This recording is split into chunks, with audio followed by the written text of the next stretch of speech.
এই ফিফা উইন্ডোতে অন্য টিমগুলো যেখানে 2টা করে ম্যাচ খেলবে, সেখানে বিশ্ব চ্যাম্পিয়ন টিম আর্জেন্টিনা খেললো মাত্র একটা ম্যাচ। এই ফিফা উইন্ডোর একমাত্র ম্যাচটা আর্জেন্টিনা গত রাতে খেলে ফেলছে এবং অ্যাঙ্গোলার সাথে আর্জেন্টিনা ম্যাচটা 2-0 গোলে জিতছে। কিন্তু মাঠের পারফরমেন্স নিয়ে আসলে কোনো আর্জেন্টাইন ফ্যানই খুশি না। আমরা আসলে এই টাইপের ফুটবল আমরা পছন্দ করি না। এই ম্যাচটা দেখে আমরা স্যাটিসফাইড না। আর এই টাইপের ফুটবল যদি আপনি কন্টিনিউ করেন, তাহলে 2026 বিশ্বকাপ জিতার আশাটা আপনি করতে পারবেন না। আপনাকে অনেক বেটার ফুটবল খেলতে হবে যদি 2026 বিশ্বকাপটা আপনাকে জিততে হয়, ব্যাক টু ব্যাক বিশ্বকাপ যদি আপনি নিতে চান।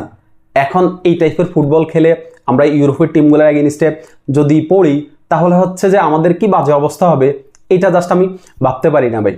অনেক বড় ব্যবধানে আমাদেরকে হাঁটতে হবে যদি আমরা এই টাইপের ফুটবলই আমরা কন্টিনিউ করি।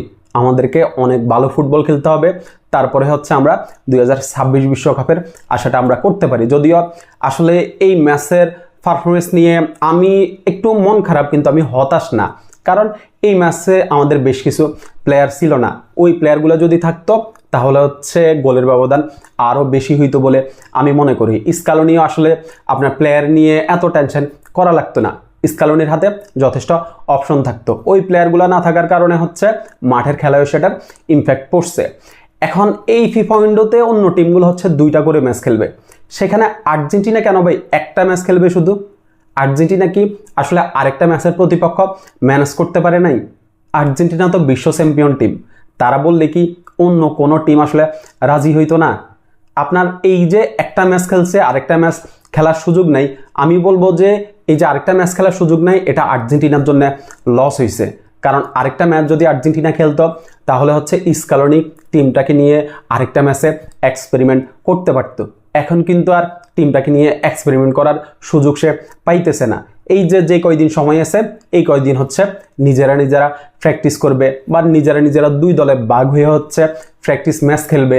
এইখানেই স্কালোনি তার যতটুকু এক্সপেরিমেন্ট করতে পারেন বা হচ্ছে তার প্ল্যান তিনি এইখানে যতটুকু অ্যাপ্লাই করতে পারেন। কিন্তু এইটা তো আমার মতে সমাধান না ভাই। আরেকটা ম্যাচ যদি আমরা খেলতে পারতাম, তাহলে হচ্ছে আমাদের জন্য ভালো হইতো। আমরা এক্সপেরিমেন্টটা করতে পারতাম, স্কালোনিও তার বিভিন্ন ট্যাকটিক্স অ্যাপ্লাই করতে পারতো। এখন আরেকটা ম্যাচের প্রতিপক্ষ যে আসলে কেন ম্যানেজ হয় নাই বা আরেকটা ম্যাচ আর্জেন্টিনা কেন খেলতেছে না, এইটার ব্যাখ্যা ভাই আমি জানি না।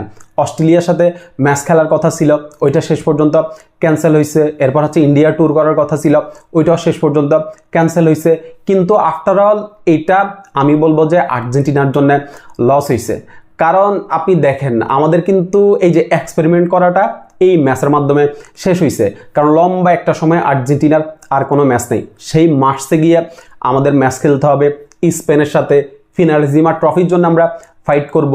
ওই ম্যাচ আপনি চাইলেও আসলে এক্সপেরিমেন্ট করার সুযোগ আপনাকে থাকবে না। কারণ স্পেন এখন কতটা শক্তিশালী দল এটা তো আমরা সবাই জানি। স্পেনের এগেইনস্টে আপনি চাইলেও আসলে কোনো কিছু আপনার মন মতো করতে পারবেন না।